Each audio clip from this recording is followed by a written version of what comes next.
अस्सलाम वालेकुम। First year physics का chapter number 2 scalars and vectors चल रहा है हमारा। और पिछली वीडियो से हमने इस चैप्टर के न्यूमेरिकल्स स्टार्ट किए थे, जिसके अंदर न्यूमेरिकल नंबर 6, 7, 8 और 9 ये सारे के सारे पिछली वीडियो के अंदर हम लोग कवर कर चुके हैं। 10 वाला जो न्यूमेरिकल है इसे हम लोग क्रॉस कर रहे हैं क्योंकि ये काफ़ी लंबा न्यूमेरिकल है और अगर पेपर पॉइंट ऑफ व्यू से देखा जाए तो इतना ज़्यादा इंपॉर्टेंट नहीं है। मतलब ये इतना ज़्यादा लंबा जो न्यूमेरिकल है पेपर के अंदर कभी भी नहीं पूछा जाता। इसके बाद आज की इस वीडियो के अंदर हम लोग 11, 12, 13, 14 और अगर वीडियो लंबी ना हुई तो 15 भी इसी वीडियो के अंदर जो है वो कवर करेंगे, नहीं तो फिर ये नेक्स्ट वीडियो के अंदर जो है वो हम लोग कवर कर लेंगे अगले प्रॉब्लम्स के साथ। अगर वीडियो लंबी ना हुई तो हम लोग जो है वो 15 वाला इसी के साथ करेंगे और अगर लंबी हो गई तो फिर अगली वीडियो के अंदर ये वाला मतलब अगले प्रॉब्लम्स के साथ इसे भी कवर कर लेंगे। और न्यूमेरिकल्स ये वाले भी सारे के सारे न्यूमेरिकल्स स्टार्ट करने से पहले आपके लिए सजेशन वही है कि जितनी भी वीडियोस, जितनी भी हमारी जो थ्योरी की वीडियोस हैं वो आप लोग सारी की सारी रिवाइज कर लें। उसके अंदर जितने कॉन्सेप्ट्स हैं, जितने फॉर्मूले हैं वो सारे के सारे आप लोग जहन में जो है वो रखें ताकि यहाँ पे आप लोगों को आसानी हो। तो स्टार्ट करते हैं प्रॉब्लम नंबर 11 से। और ये फिर हमारे पास न्यूमेरिकल्स की दूसरी वीडियो होगी, न्यूमेरिकल्स की दूसरी वीडियो है। प्रॉब्लम नंबर 11 से स्टार्ट करते हैं। और ये अगर प्रॉब्लम देखा जाए, बल्कि ये मैंने यहाँ पे क्यों लिख दिया, इतना आसान प्रॉब्लम है ये तो आप लोग खुद भी कर सकते हो। बल्कि मैट्रिक वाले बच्चे को अगर दे दो ये वाला न्यूमेरिकल तो वो आपको 2 मिनट के अंदर सॉल्व करके दे देगा। लेकिन चलो लिख दिया तो इसको डिस्कस कर लेते हैं। Find the rectangular components. Rectangular components क्या? एक्स और वाई। एक्स वाला कॉम्पोनेंट और वाई वाला कॉम्पोनेंट आपको निकालना है, ये यहाँ पे ड्रॉ करने की भी ज़रूरत नहीं है। ऑफ अ वेक्टर ए, एक आपके पास, चलो फर्ज करो कि एक वेक्टर है ए और इसका आपको जो है वो मैग्नीट्यूड दे दिया है 15 यूनिट्स है और आपसे बोला जा रहा है कि ये 15 यूनिट्स लॉन्ग है। When it forms an angle with respect to positive X axis. ये यहाँ पे हम लोग एक्स एक्सिस जो है वो ड्रॉ कर लेते हैं। फर्ज करो कि ये वाला वाई है, तो इसके साथ बोल रहे हैं कि ये एंगल बना रहा है पहले वाले पार्ट के अंदर 50 डिग्री, दूसरे वाले पार्ट के अंदर 130, फिर 230, फिर 310। हम सिर्फ एक जो है यहाँ पे सॉल्व करेंगे, बाकी सारे आप लोग खुद से परफॉर्म करोगे क्योंकि ये मैट्रिक के अंदर, ये फिर मैट्रिक वाला ही प्रॉब्लम है। 50 डिग्री तकरीबन फर्ज करो कि ये ये वेक्टर ए 50 डिग्री का एंगल बना रहा है एक्स एक्सिस के साथ। आपको इसके रेक्टेंगुलर कंपोनेंट्स निकालने हैं। रेक्टेंगुलर कंपोनेंट्स मतलब एक ये वाला एक्स वाला यानी कि ए एक्स और एक ये वाला जो कि ए वाई है। ये दोनों आपने जो निकाल के बताने हैं। तो कैसे निकालोगे? आपको पता है कि ए एक्स का फॉर्मूला क्या होता है? ए कॉस थीटा। अगर आपको ए एक्स निकालना है तो इसका फॉर्मूला क्या है? ए कॉस थीटा। और अगर आपको ए वाई निकालना है तो उसका फॉर्मूला क्या है? ए साइन थीटा। तो यहाँ पे बस डालो 15 और कॉस थीटा की जगह पे 50 degree. A Y is equals to 15 sine 50 degree. इसको सॉल्व करो कैलकुलेटर में रख के, आपके पास ए एक्स आ जाएगा और ए वाई आ जाएगा। फिर इसी तरह दूसरे पार्ट के अंदर, ये पहला पार्ट है, दूसरे पार्ट के अंदर आपने क्या करना है? 50 की जगह पे 130 डाल देना है, यहाँ पे भी 130। तीसरे पार्ट में क्या करना है? थीटा की जगह पे 230, यहाँ भी 230। तो चारों पार्ट के अंदर आपने यही करना है। तो यहाँ पे आप 15 और cos 50 लिखोगे तो जो आंसर आएगा वो आपके पास 9.64 आएगा। 9.64 यूनिट्स ये आपका आंसर है। पहला रेक्टेंगुलर कंपोनेंट है पहले पार्ट के अंदर। फिर यहाँ पे आप लिखोगे 15 साइन 50, तो ये वाला जो कंपोनेंट आएगा वो आएगा 11.49 और साथ में आप यूनिट्स लगा दो, बस सॉल्व हो गया। या ये था आपके पास प्रॉब्लम नंबर 11। और अगर इसके आंसर मैच करो अपनी बुक से तो शायद यही हैं, यही आ रहे हैं। तो बस ये वाला आप लोग जितने भी इसके बाकी के पार्ट्स हैं ये वाला 2, 3 और 4 ये खुद से करेंगे। हम लोग बढ़ते हैं अगले प्रॉब्लम के ऊपर जो कि प्रॉब्लम नंबर 12 है और देखते हैं कि उसके अंदर क्या है। जी, तो ये हमारे पास प्रॉब्लम नंबर 12 है और ये मज़े का प्रॉब्लम है, मतलब इसको सॉल्व करने में मज़ा आएगा। इसे स्टार्ट करने से पहले आप लोगों को एक फॉर्मूले को अपडेट करना पड़ेगा। अच्छा, ये तो आप लोगों को पता है ना कि R जो है वो रिजल्टेंट वेक्टर होता है, और अगर रिजल्टेंट वेक्टर का मैग्नीट्यूड निकालना हो तो हम कौन सा फार्मूला इस्तेमाल करते हैं? बेसिकली R किसके बराबर होता है?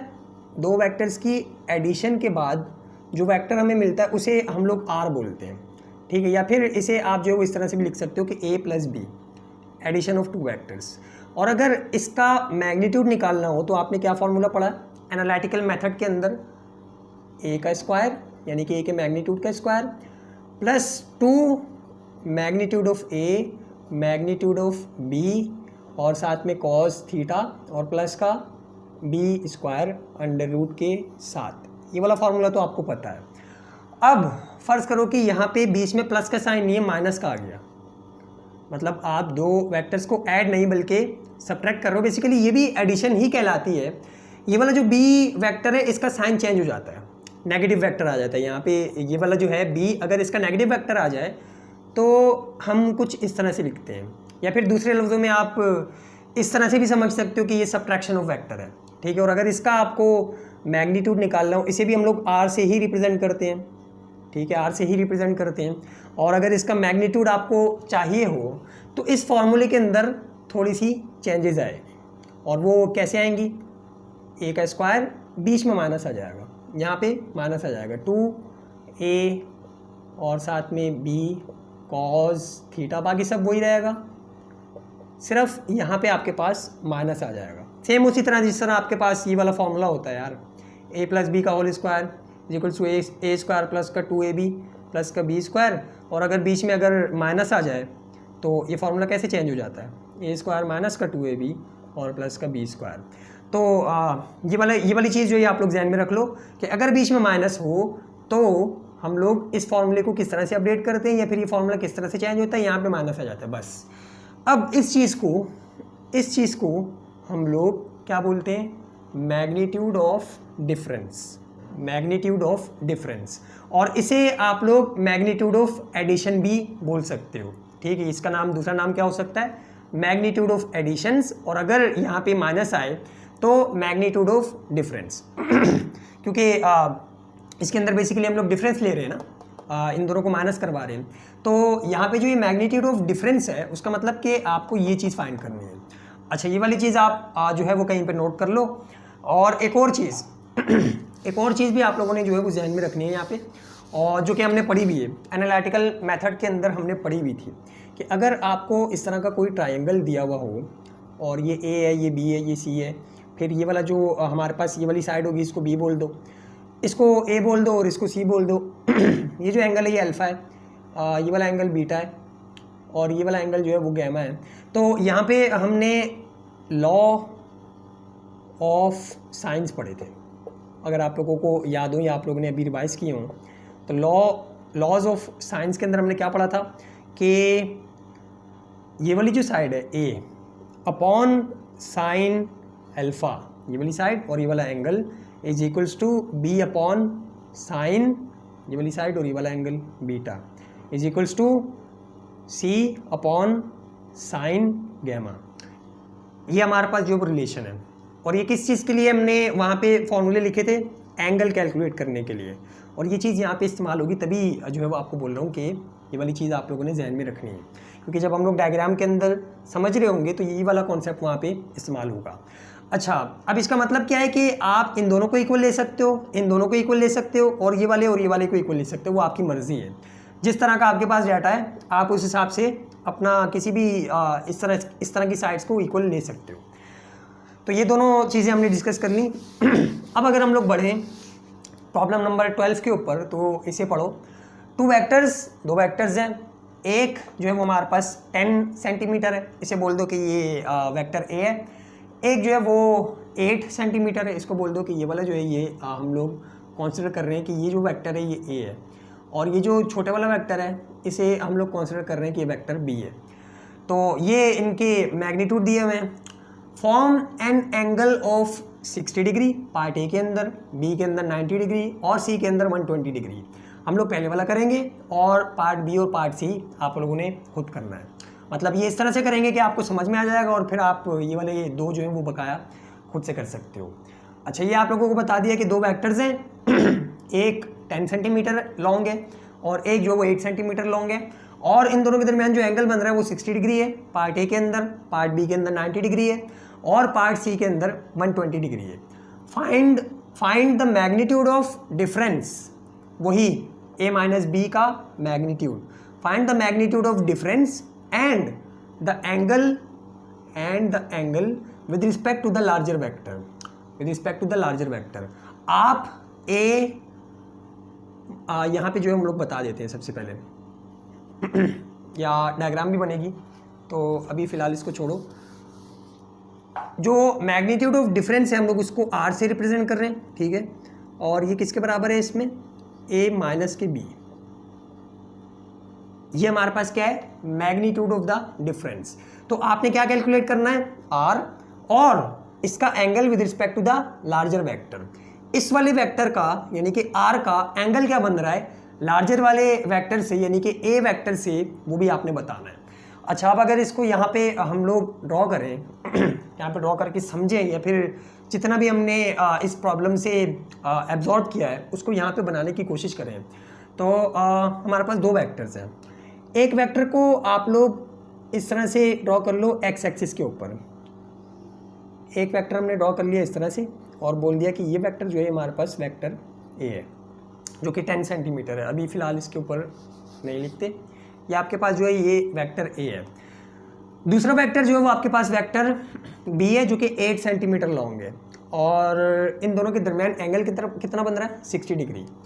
तो 60 डिग्री के ऊपर आप वेक्टर बी बना दो और यहाँ पे जो इनका एंगल है वो 60 डिग्री। दूसरे पार्ट में क्या करना है, 90 डिग्री के ऊपर बनाना है, बिल्कुल सीधा। तीसरे पार्ट में 120 डिग्री के ऊपर, तकरीबन इस तरह से 120 डिग्री कुछ इस तरह से आता है। चलो उसकी भी डायग्राम हम लोग जो है यहाँ पे देख लेंगे, बाकी कैलकुलेशन वगैरह जो है वो आप लोग खुद कर लेना। अच्छा, ये आपके पास जो है वो वेक्टर, ये वाला वेक्टर ए है, ये वाला वेक्टर बी है। अब फर्ज करो कि इसको मैं उठा के यहाँ पे रख दूँ, क्योंकि हमने एडिशन करनी है ना, बेसिकली एडिशन करनी है, ये भी एडिशन ही होती है, सिर्फ बी का साइन जो है वो अपोजिट हुआ हुआ है, यानी कि बी का हमें अपोजिट वेक्टर देखना पड़ेगा।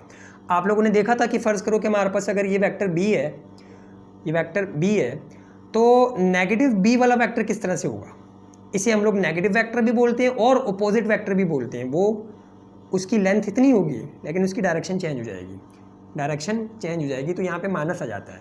तो बेसिकली क्या हुआ है कि यहाँ पे हमने बी की जगह पे ये वाला वेक्टर लगा दिया है, तो इसके साथ माइनस का साइन आया हुआ है, इसलिए और यहाँ पे एडिशन ही है। हमने क्या करना है, magnitude of the difference he calculate करना है, जो कि दूसरे लफ्ज़ों के अंदर बेसिकली एडिशन ही है। तो इसको उठाओ और इसको सेम एज इट इज़ यहाँ पे ड्रॉ कर दो, सेम एज इट इज़ यहाँ पे ड्रॉ कर दो, और ये आपके पास क्या है, वेक्टर बी है। और अगर इसको आप इस तरह से आगे एक्स एक्सिस को एक्सटेंड करो तो ये वाला जो एंगल है ये आपके पास वही 60 डिग्री का ही होगा, क्योंकि सेम लाइन जा रही है और हमने ये वाला वेक्टर भी इसी तरह से ड्रॉ किया है, तो यहाँ पे जो एंगल बनेगा वो भी 60 डिग्री का ही बनेगा। अब इसे यहाँ से मिटा भी दो तो कोई इशू की बात नहीं है, इसे हमने यहाँ से मिटा दिया। अच्छा, अब अगर पहला वाला काम जो है वो हम लोग कर लें, पार्ट ए का जो पहला वाला काम है अगर वो हम लोग कर लें, तो पहले वो वाला कर लेते हैं और फिर डायग्राम के ऊपर हम लोग जाएंगे।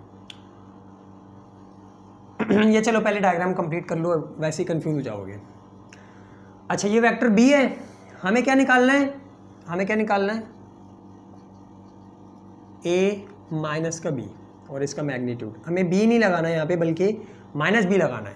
तो इसका नेगेटिव वेक्टर कैसे बनेगा, इसी को अपोजिट अगर हम लोग कर दें, इसी को अगर हम लोग अपोजिट कर दें, इसकी डायरेक्शन चेंज कर दें, तो ये क्या माइनस का बी नहीं बन जाएगा, बिल्कुल ये माइनस का बी बन जाएगा। फ़र्ज़ करो कि आपके पास जो है वेक्टर बी है, ठीक है, वही वाला वेक्टर है, और अगर नेगेटिव बी निकालना हो तो क्या हो जाएगा, इसकी डायरेक्शन अपोजिट हो जाएगी, इसकी डायरेक्शन अपोजिट हो जाएगी। तो हमारे पास ये नेगेटिव बी आ गया, ये वाला नेगेटिव बी आ गया। अब हमने क्या करना है कि इसकी एडिशन करवानी है, इस वाले वेक्टर की एडिशन करवानी है, बी की नहीं करवानी, प्लस बी की नहीं करवानी, बल्कि माइनस बी की करवानी है। तो इस वाले वेक्टर को उठाओ और यहाँ पे ड्रॉ कर दो, सेम इसी तरह से इस वाले वेक्टर को उठाओ और कुछ इस तरह से ड्रॉ कर दो। जितनी इसकी लेंथ है उतनी ही इसकी भी लेंथ होनी चाहिए। तो ये आपके पास क्या आ गया, नेगेटिव बी, नेगेटिव बी। हमें इससे काम है, उससे काम नहीं है अब हमें। अच्छा, अब मैट्रिक का कॉन्सेप्ट यहाँ पे दोबारा से इस्तेमाल होगा। कौन सा कॉन्सेप्ट? थ्योरम नंबर शायद 1 है। थ्योरम नंबर 1 में आपने क्या पढ़ा था कि अगर दो लाइंस आपस में इंटरसेक्ट करें तो वर्टिकली अपोजिट जो एंगल फॉर्म होते हैं वो क्या होते हैं, कंग्रुएंट। ये वाला एंगल और ये वाला एंगल आपस में बराबर, ये वाला एंगल और ये वाला एंगल आपस में बराबर। तो क्या यहाँ पे वही सीन नहीं हो रहा, एक लाइन ये रही, एक लाइन ये रही, यहाँ पे जो एंगल बन रहा है वही यहाँ पे भी होगा। इसका मतलब ये वाला एंगल कितना होगा, 60 डिग्री का। ये वाला एंगल कितना होगा, 60 डिग्री का। तो ये मैट्रिक वाला कॉन्सेप्ट था यहाँ पे। अब आप लोगों ने क्या फाइंड करना है, a माइनस बी, यानी कि एडिशन करवानी है a वेक्टर की और माइनस b वाले वेक्टर की, a वेक्टर और माइनस का b वाला वेक्टर। तो ये हेड टू टेल रूल के जरिए से ही ऐड हुए हैं, मतलब पहला वेक्टर इसके हेड के ऊपर दूसरे वाले वेक्टर की टेल, और इस तरह से हमने इसको ड्रॉ किया हुआ है। अब अगर इसके हेड से इसकी टेल तक एक हम लोग वेक्टर ड्रॉ करें, मतलब यहाँ से हम लोग इस तरह से वेक्टर ड्रॉ करें, तो ये जो वेक्टर कहलाएगा ये r वेक्टर कहलाएगा। ये वाला वेक्टर r वेक्टर कहलाएगा जो हमें चाहिए। इसे आप यूँ भी बोल सकते हो कि a माइनस बी वाला वेक्टर। तो ये आपके पास कौन सा वेक्टर आ गया जो आपको चाहिए। अब अगर इसका मैग्नीट्यूड आपने निकालना है तो कैसे निकालोगे, वही जो फॉर्मूला हमने वहाँ पे बनाया था। इस केस के अंदर कौन सा फॉर्मूला होगा, a का स्क्वायर माइनस का 2 into a into B cos theta, और साथ में आपके पास प्लस का b और इसका स्क्वायर।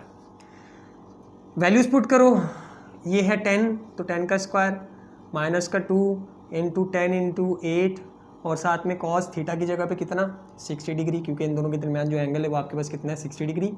तो यहाँ पे आप डाल दो 60 डिग्री, और प्लस का b का स्क्वायर, तो यानी कि 8 का स्क्वायर।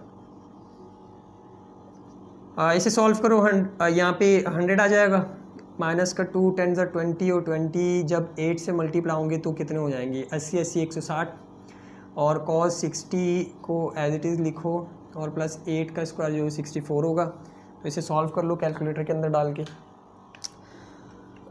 100 माइनस का 160 इंटू कॉस 60 एंड प्लस का 64, और इसका अगर आप लोग रूट लोगे तो 9.16, अंडर रूट के अंदर 84, इस तरह से भी लिख सकते हो। अब आपकी बुक के अंदर पता नहीं किस तरह से है, और अगर इसका रूट लेके लिखना है तो आप इसका रूट लेके भी लिख सकते हो, 9.165। अब देखते हैं कि बुक के अंदर किस तरह से लिखा हुआ है। दोनों आंसर जो है वो आपके हो सकते हैं। तो बुक के अंदर आपको आंसर जो है वो किस तरह से दिया हुआ है, पहले वाले का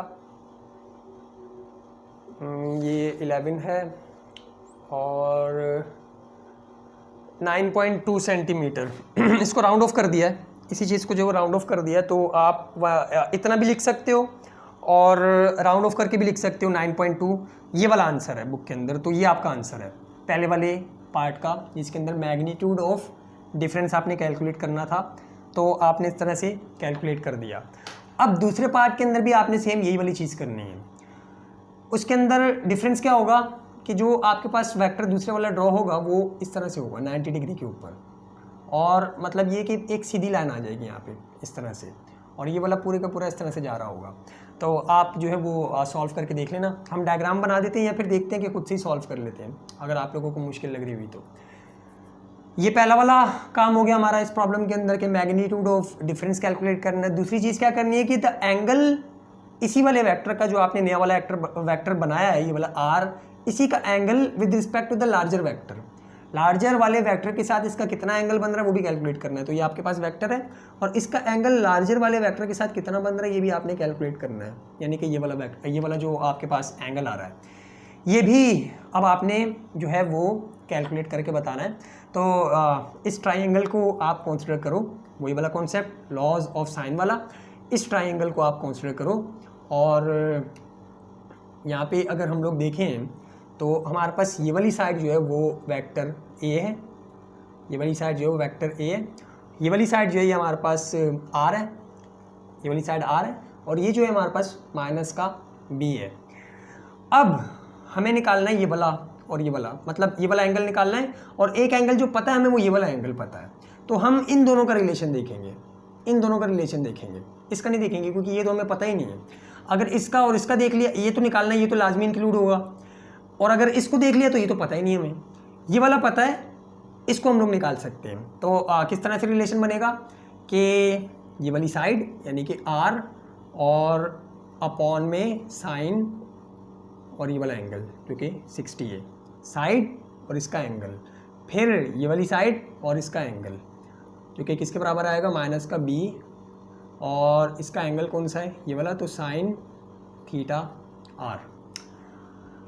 वही वाली बात अगर दोबारा से आप लोगों को कन्फ्यूजन हो रही है तो ये हमारे पास साइड A थी, ये वाला जो था एंगल अल्फ़ा था, ये वाला एंगल बीटा था, ये वाला एंगल गैमा था, ये वाली साइड जो थी ये हमारे पास B थी, ये वाली जो थी ये C थी। और इसके अंदर हमने क्या बनाया था कि ये वाली अगर साइड है A तो ये वाला एंगल आएगा जो कि साइन अल्फ़ा का था, फिर इज इक्वल्स टू ये वाली अगर साइड ले रहे हो आप B तो ये वाला एंगल आएगा नीचे इसकी साइन बीटा। यही चीज़ हमने यहाँ पे भी की है कि ये वाली साइड अगर है तो ये वाला एंगल आएगा r और अपॉन साइन 60, ये वाली साइड अगर हम लोग ले रहे हैं तो ये वाला एंगल आएगा माइनस का b upon sign theta r। अब इसके अंदर थीटा r निकालना है, r की वैल्यू हमें पता है, माइनस b की भी वैल्यू पता है, या फिर सिर्फ b की जो वैल्यू वो भी पता है हमें। बेसिकली यहाँ पे आप मैग्नीट्यूड जो लगा दो क्योंकि हमें इसके मैग्नीट्यूड्स पता है, b का भी मैग्नीट्यूड पता है, r का भी मैग्नीट्यूड पता है, साइन 60 की वैल्यू कैलकुलेटर से आ जाएगी, और थीटा हम लोग आसानी से कैलकुलेट कर सकते हैं। अगर ये वाली साइड लेते हैं, ए वाली साइड लेते तो ये वाला एंगल भी नहीं पता होता, मतलब ये वाला एंगल भी नहीं पता होता, ये वाला एंगल भी नहीं पता होता, और ये वाला एंगल भी नहीं पता होता, दोनों अननोन हो जाते हैं, तो दोनों एक साथ हम लोग कैलकुलेट नहीं कर सकते थे। तो इसलिए एक जो एंगल पता था हमने वो लिया, और एक जो हमने पता करना था साथ में वो वाला ले लिया। तो इसे सॉल्व करो, वैल्यूज डालो यहाँ पे, r की जगह पे क्या आएगा 9.165 अपॉन में साइन जो है वो 60, अभी इसको सॉल्व नहीं करो, इज इक्वल्स टू माइनस का b की जगह पे क्या आएगा 8, और अपॉन में साइन थीटा r जो हमें निकालना है, साइन थीटा r को यहाँ ले आओ, मतलब क्रॉस मल्टीप्लाई कर दो अभी फ़िलहाल, ये इधर जाके मल्टीप्लाई हो जाएगा, ये इधर जाके मल्टीप्लाई हो जाएगा।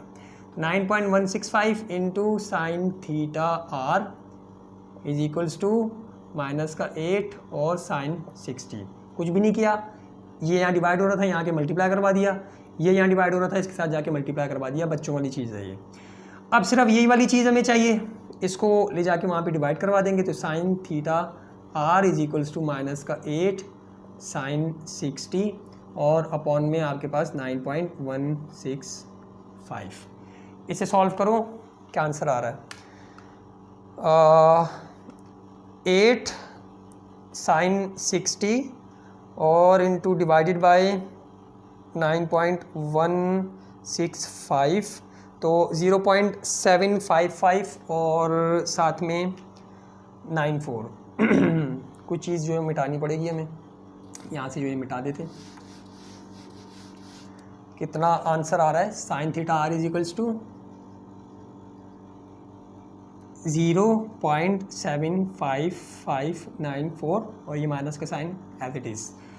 अब थीटा r निकालना है तो साइन वहाँ जाके इन्वर्स हो जाएगा, तो theta r is equals to sine inverse और 0.75594 साथ में माइनस, तो आप साइन इन्वर्स दबाओ और साथ में माइनस का 0.75594 लिखो, तो आपके पास क्या आंसर आएगा, theta r is equals to 49.1076 और आगे जो भी डिजिट्स आ रहे हैं बस इतने बहुत हैं डिग्री। ये आपके पास क्या आ गया आंसर, यानी कि ये वाला जो एंगल है वो इतना होगा। तो ये पार्ट ए है, पार्ट बी और पार्ट जो आपके पास सी है वो भी सेम इसी तरह से होंगे, आप लोगों को जो है वो सॉल्व करने पड़ेंगे सेम इसी तरह के स्टेप्स को जो आप दोहराओ तो आपके जो ये दोनों पार्ट से सॉल्व हो जाएंगे। आसान है काफ़ी, आप जो है वो खुद से सॉल्व कर लेना। हम सिर्फ डायग्राम को यहाँ पे जो उनकी देख लेते हैं कि आपने किस किस तरह से बनानी है, फिर किस किस तरह से बनेगी। जल्दी से ये वेक्टर जो है वो ए होगा, यहाँ पे आपका जो है वो वेक्टर बी कहलाएगा, ये वेक्टर ए है, ये वेक्टर बी है, और उन्होंने आपको जो है मैग्नीट्यूड ऑफ डिफरेंस बोला हुआ है, तो वेक्टर बी का जो है वो आपको अपोजिट वेक्टर दिखना पड़ेगा, जो कि कुछ इस तरह से आएगा, नेगेटिव बी।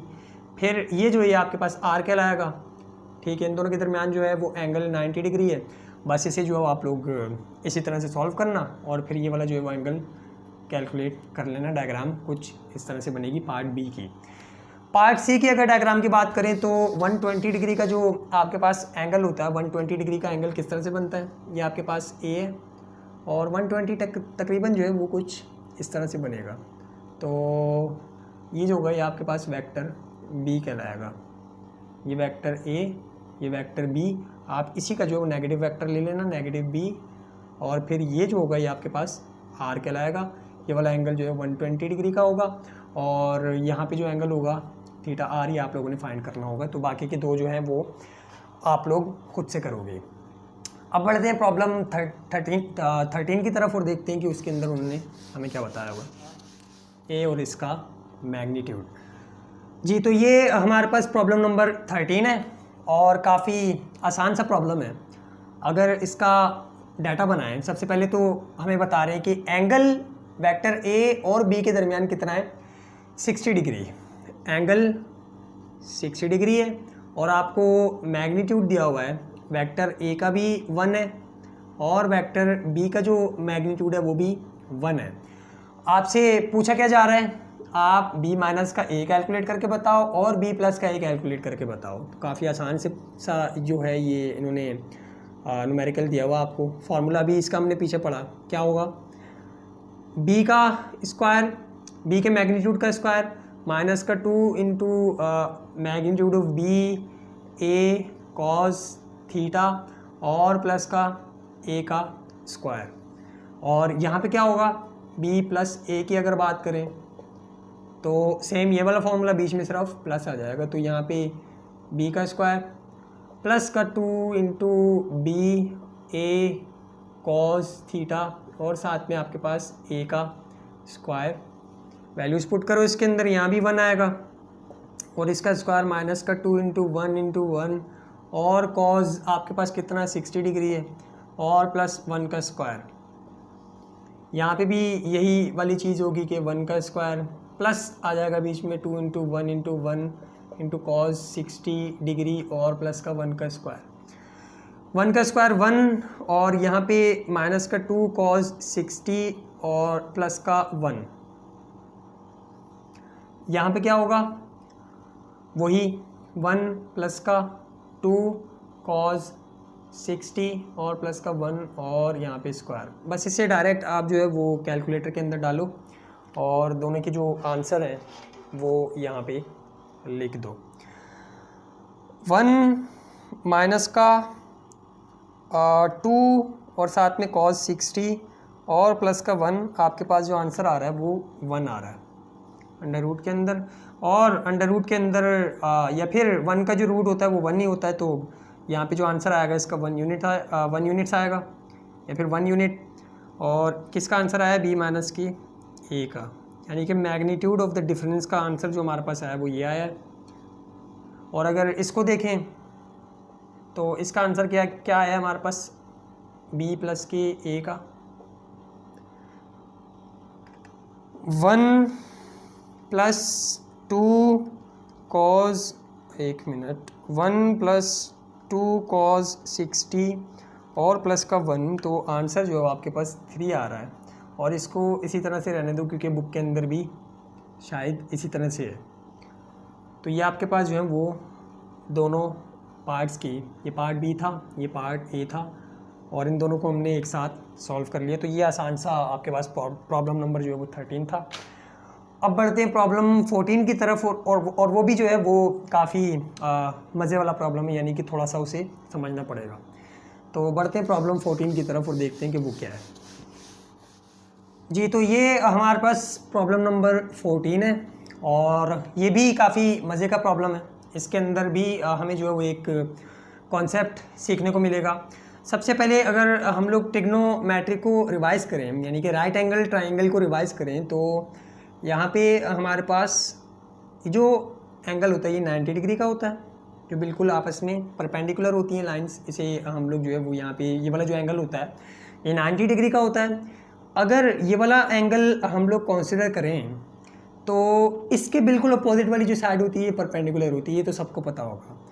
90 के बिल्कुल सामने वाली जो साइड होती है वो हाइपोटेन्यूस होती है और जो बच जाती है वो बेस होती है, या फिर एंगल के एडजेसेंट जो साइड होती है वो क्या होती है, बेस। अब अगर आपसे दोबारा से सवाल किया जाए कि बताओ इस वाले राइट एंगल ट्राइंगल के अंदर हाइपोटेन्यूस, बेस और परपेंडिकुलर क्या होंगे, तो जितने भी लोग ये कह रहे हैं कि ये हाइपोटेन्यूस होगा, बिल्कुल सही कह रहे हैं। जितने भी लोग ये कह रहे हैं कि ये वाली जो साइड है ये परपेंडिकुलर होगी और ये वाली जो साइड है ये बेस होगी, वो सारे के सारे गलत कह रहे हैं। क्यों? क्योंकि उनका जो है वो कॉन्सेप्ट नहीं बना हुआ। हमने यहाँ पे एंगल जो है कंसीडर किया ये वाला, इसके अंदर जो एंगल कंसीडर किया था वो ये वाला किया था, तो इसके हिसाब से परपेंडिकुलर और बेस जो है वो फिर डिसाइड होते हैं। हमेशा परपेंडिकुलर और बेस एंगल के हिसाब से जो डिसाइड किए जाते हैं। अगर आप ये वाला एंगल कंसीडर कर रहे हो तो इसके बिल्कुल अपोजिट साइड वाला जो होगा वो परपेंडिकुलर होगा और इसके एडजेसेंट वाला बेस। अगर ये वाला आप जो है वो एंगल कंसीडर कर रहे हो तो इसके जो अपोजिट साइड है, इसके जो अपोजिट साइड है ये परपेंडिकुलर कहलाएगी और इसके एडजेसेंट जो साइड है ये बेस कहलाएगी। हमेशा परपेंडिकुलर और बेस जो है वो आप लोगों ने इस तरह से देख के बतानी होती है। ये वाला कॉन्सेप्ट इसके अंदर बेसिकली आएगा, तो इसीलिए हमने जो है वो पहले यहाँ पे इसको डिस्कस कर लिया है। अब अगर इस प्रॉब्लम को पढ़ें तो वो बोल रहे हैं कि एक कार है जिसका जो वेट है वो 10,000 न्यूटन है। तो यहाँ पे डाटा के अंदर जो है वो आप पहले से ही लिख दो कि जो वेट है आपके पास वो 10,000 न्यूटन है। ऑन अ हिल एक कार है जिसका वज़न इतना है और वो एक हिल के ऊपर जो है वो मूव कर रही है, makes an angle of 20 degree, और एंगल जो है वो उसका कितना बन रहा है 20 डिग्री विद हॉरिजॉन्टल। हॉरिजॉन्टल के साथ वो एंगल बना रही है 20 डिग्री का और वो एक पहाड़ी के ऊपर, हिल के ऊपर जो वो चढ़ रही है। तो फ़र्ज़ करो कि ये आपके पास जो है वो पहाड़ है और ये हमारे पास समझ लो कि ज़मीन है या फिर ग्राउंड है। इसको आपने जो है वो ग्राउंड कह दिया और ये जो है आपके पास क्या है, हिल है, और इसके ऊपर क्या है, एक कार है। तो यहाँ पे जो है वो एक आप कार भी बना दो कि ये आपके पास जो है वो कार है जो इसके ऊपर मूव कर रही है। और इसका वेट कितना है, अगर इसको ड्रॉ करें तो इसका जो वेट है, वेट इसी तरह से होता है ग्राउंड की तरफ बिल्कुल नीचे, और इसका वेट कितना है 10,000 न्यूटन, जो कि यहाँ पे हमने लिख दिया है। अब एंगल कितना बना रही है ये कार या फिर ये जो हिल है ये हॉरिजॉन्टल के साथ, ये बेसिकली हॉरिजॉन्टल है, इसके साथ जो एंगल बन रहा है इसका वो कितना बन रहा है 20 डिग्री का, 20 डिग्री का। तो ये वाला एंगल जो है वो यहाँ पे आएगा।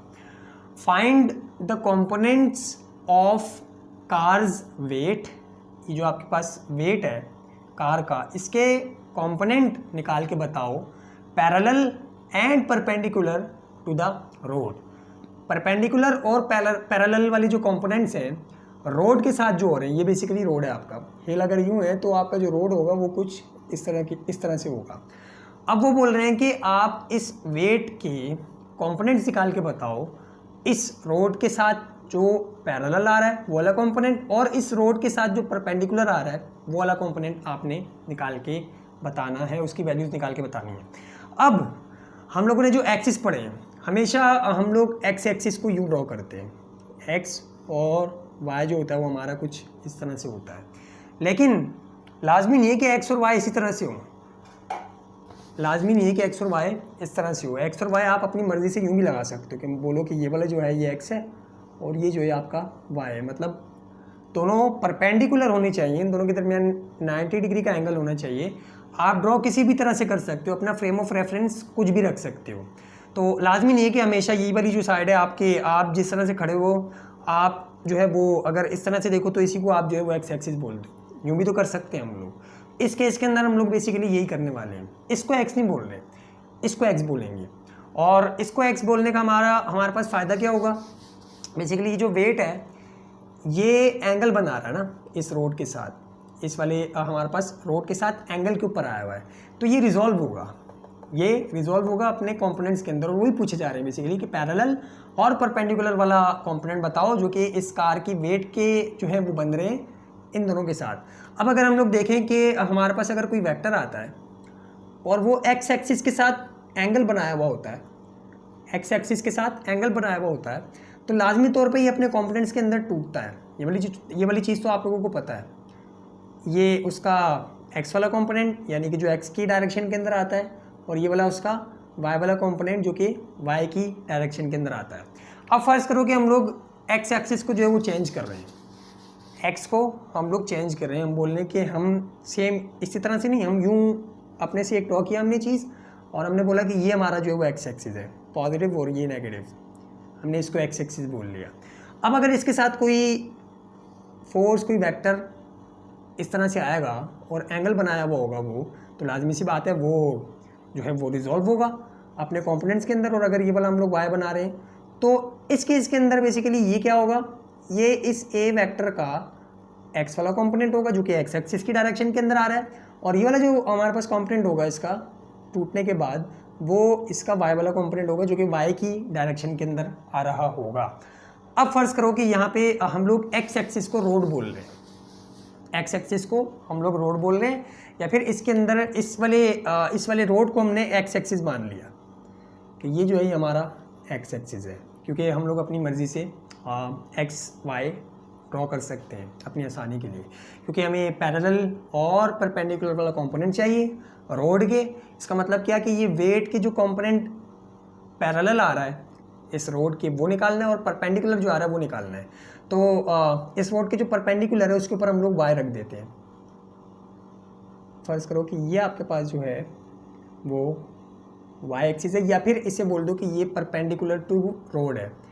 एक्स पे क्या आ गया रोड, और वाई पे क्या रख दिया हमने परपेंडिकुलर टू रोड वाला जो हमारे पास एक्सिस है, हमने इसको परपेंडिकुलर टू रोड का नाम दे दिया ऐसे ही अपने से। अब देखो इस वाले वेक्टर को, इस वाले क्या बोलते हैं आपके पास वेट वाले वेक्टर को, तो ये क्या एंगल नहीं बना रहा एक्स एक्सिस के साथ, या फिर अगर इस वाले एक्सिस के साथ अगर हम लोग देखें तो क्या इसके साथ एंगल नहीं बना रहा, बिल्कुल बना रहा है। और अगर इस वाले एंगल को हम लोग कंसीडर करें तो ये एंगल कितना होगा, यही 20 डिग्री का ही। अगर आप लोग और करो तो यहाँ पे हमारे पास एक और जो है वो चीज़, या फिर इसको इस तरह से समझ लो कि ये स्ट्रेट लाइन थी और ये हमारे पास जो एंगल था ये 20 डिग्री का था। अब इसी चीज़ को उठा के आप यूँ रख दो, यही चीज़ उठा के यूँ रख दो, तो ये वाला एंगल कितना होगा 20 डिग्री का ही होगा। बेसिकली इसके अंदर भी एक थ्योरम लग रहा है, लेकिन वहाँ पे जो है वो टाइम लग जाएगा उसको दोबारा से रिवाइज करने में। तो सिंपली इस तरह से समझ लो कि ये वाली जो चीज़ है, यही वाली, इसको हमने उठा के कुछ इस तरह से कर दिया है, कुछ इस तरह से कर दिया है। तो ये वाला जो एंगल बनेगा ये भी 20 डिग्री का ही होगा, ये वाला एंगल 20 डिग्री का ही होगा। अब अगर हम लोग इसके वेट को, ये वाला जो वेट है इसको रिजॉल्व करें इसके कंपोनेंट्स के अंदर, तो इसके कंपोनेंट्स किस तरह से बनेंगे।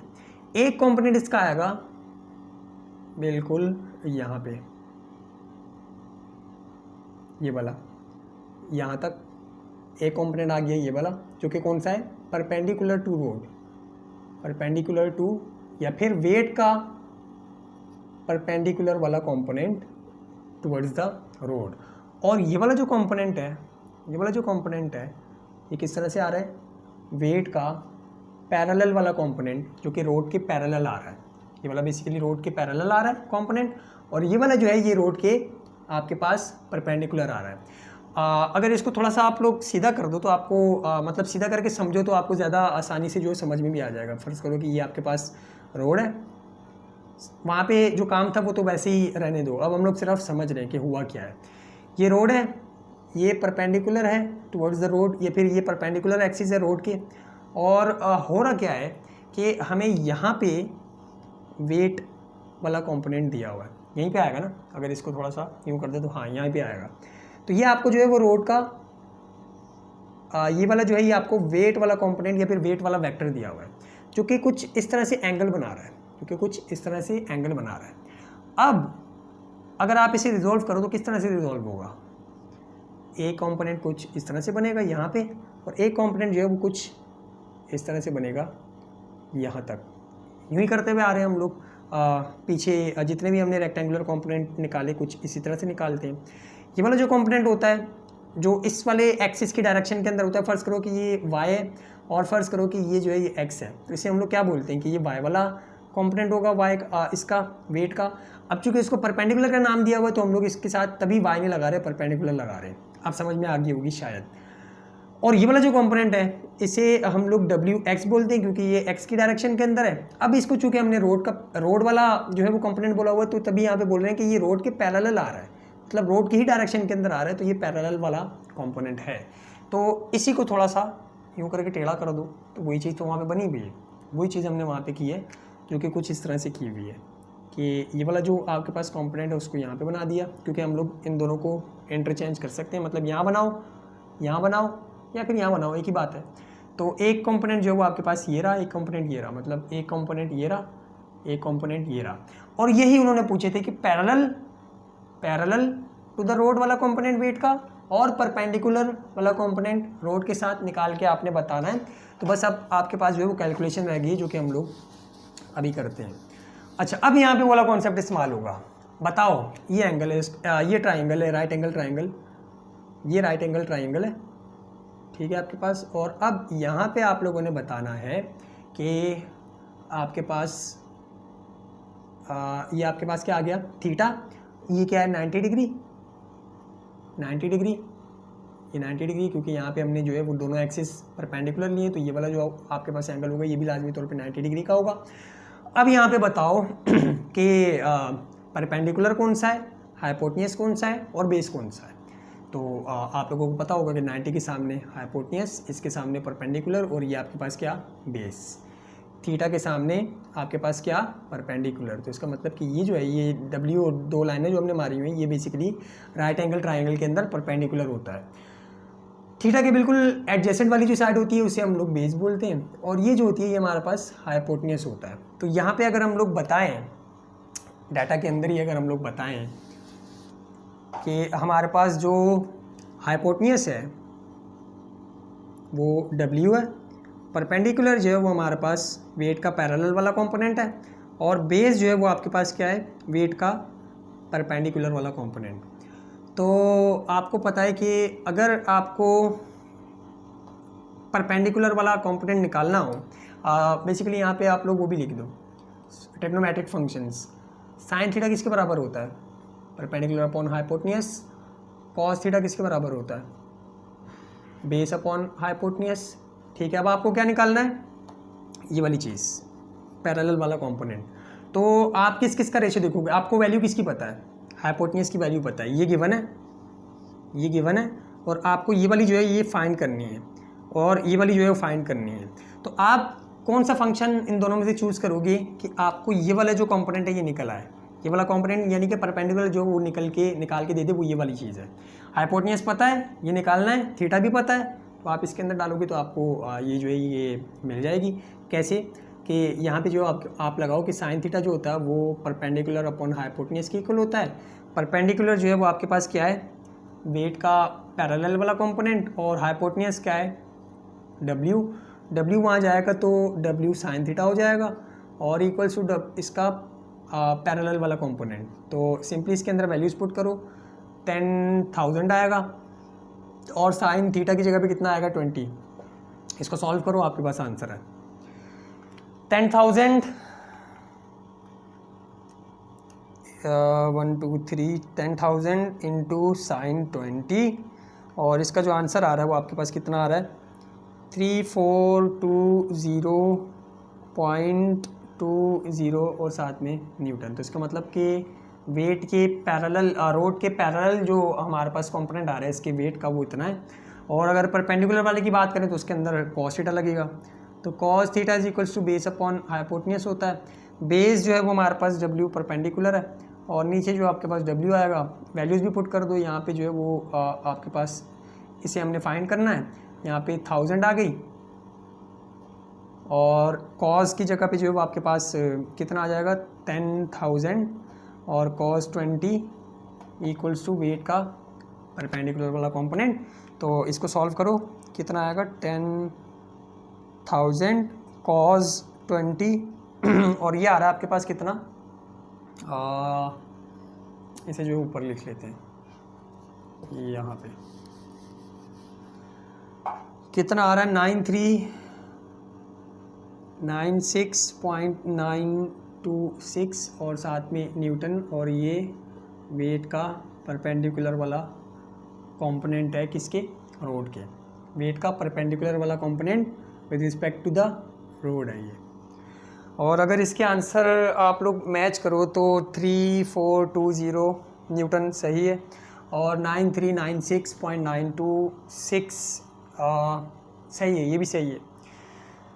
तो ये था हमारे पास प्रॉब्लम नंबर 14। अब टाइम जो है वो हमारे पास है, तो हम लोग 15 वाला भी कर लेते हैं, इसी वीडियो के अंदर कर लेते हैं, और फिर आगे के जो प्रॉब्लम रह जाएंगे वो दूसरी वीडियो के अंदर जो हम लोग कवर कर लेंगे। तो जी, तो ये हमारे पास प्रॉब्लम नंबर 15 है, और ये आज की इस वीडियो का आखिरी प्रॉब्लम है, और ये प्रॉब्लम रिलेट कर रहा है डॉट प्रोडक्ट से, मतलब इसे हम लोग डॉट प्रोडक्ट की मदद से सॉल्व करेंगे।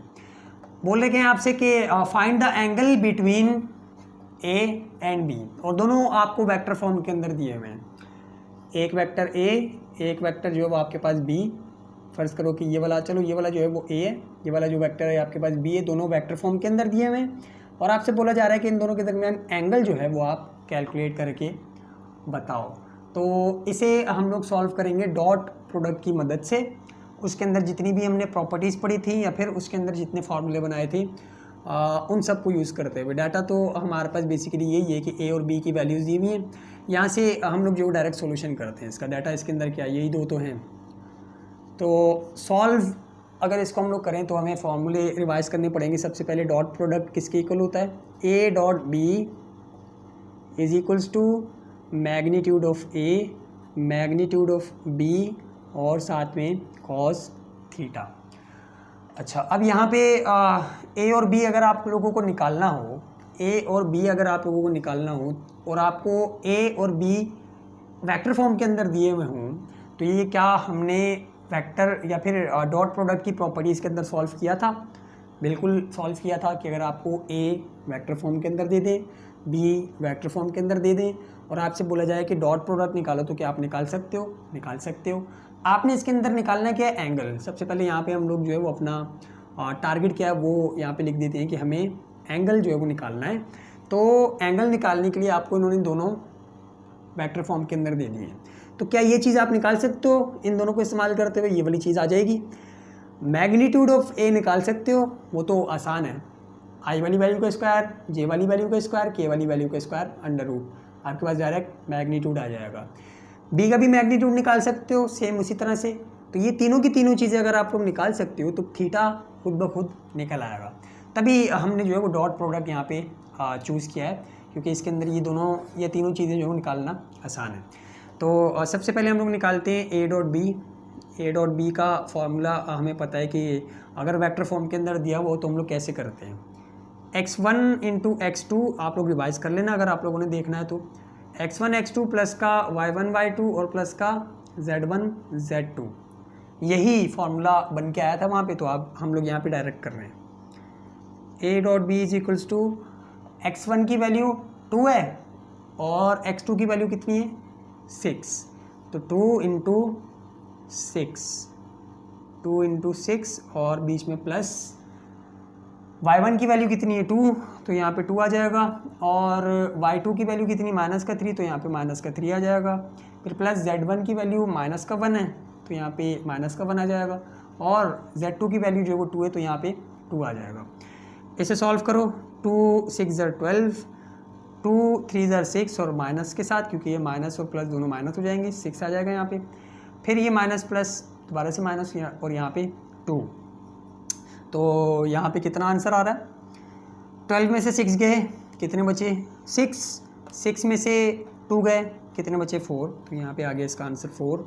देखिए ए डॉट बी की जो वैल्यू आ रही है वो कितनी आ रही है 4। इसके बाद जो है वो आपने क्या कैलकुलेट करना है, मैग्नीट्यूड ऑफ ए अलग से और मैग्नीट्यूड ऑफ बी भी अलग से। तो कैसे कैलकुलेट करोगे मैग्नीट्यूड ऑफ ए, सिंपली जो फॉर्मूला हमारे पास वो क्या है कि आई वाली वैल्यू का स्क्वायर प्लस वाई वाली वैल्यू का स्क्वायर प्लस के वाली वैल्यू का स्क्वायर जो कि 1 है अंडर रूट के अंदर 2 का स्क्वायर 4 और प्लस 4 और प्लस का स्क्वायर माइनस पे करेगा तो इसको प्लस कर देगा और 1 4 4 और 1 कितने हो गए 9 और ये कितना आ जाएगा 3।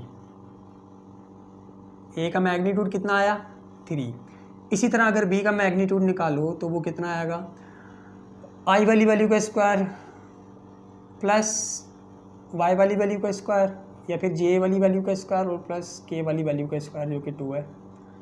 तो इसका आंसर कितना आएगा 6 का स्क्वायर जो है वो 36 होता है, इसका जो है वो 9 होता है और प्लस इसका कितना होता है 4। मैग्नीट्यूड ऑफ बी 36 और 4 जो है वो आपके पास 40 हो गए और 9 और ऐड करो तो कितना हो जाएगा 49। अच्छा इसका स्क्वायर वही वो तो पता होगा सबको कि स्क्वायर इस माइनस पे गिरेगा तो इसको प्लस कर देगा। तो यहाँ पे कितना आ गया 7। तो मैग्नीट्यूड ऑफ बी जो आया वो कितना आया 7 और मैग्नीट्यूड ऑफ ए कितना आया 3 और हमारे पास ए डॉट बी की कितनी वैल्यू आई 4। सिंपली इस वाले फार्मूले के अंदर डालो और थीटा की वैल्यू कैलकुलेट करो। यहाँ पे अगर हम लोग डालें इनकी वैल्यूज़ तो ए डॉट बी की वैल्यू कितनी आई 4, मैग्नीट्यूड ऑफ ए आया 3, मैग्नीट्यूड ऑफ बी कितना आया 7 और कॉस थीटा क्योंकि थीटा जो हमने निकालना है 3 7 21 और यहाँ पे 4 और साथ में कॉस थीटा और 21 यहाँ पे आके डिवाइड हो जाएगा तो 4 divide by 21 equals to cos theta और theta is equals to cos inverse 4/21 और इसे सॉल्व करो तो आपके पास क्या आ जाएगा आंसर थीटा आ जाएगा कि थीटा कितना है। तो 4 डिवाइडेड बाई 21 और इसका कॉस इनवर्स लोगे आप तो कितना आ जाएगा आंसर 79। जो हमारे पास थीटा की वैल्यू आ रही है वो कितनी आ रही है 79। थीटा इज इक्वल्स टू 79.01 है, वो लिखो ना लिखो एक ही बात है डिग्री। अब आपकी बुक के अंदर जितना भी आंसर लिखा हुआ इतना ही लिखा हुआ होगा 79 डिग्री लिखा हुआ है, तो आप ये वाला ना भी लिखो तो कोई मसला नहीं है। 79 डिग्री जो है वो आपके पास आंसर है। तो ये था हमारे पास प्रॉब्लम नंबर 15 जो कि आज की इस वीडियो का जो था वो आखिरी प्रॉब्लम था। और अब हमारे पास जो है वो कुछ जितने भी प्रॉब्लम बचे हैं वो फिर अगली वीडियोस के अंदर जो है वो कवर करेंगे। तो आज के लिए इतना ही, मिलते हैं फिर अगली वीडियो में, तब तक के लिए अल्लाह हाफिज़।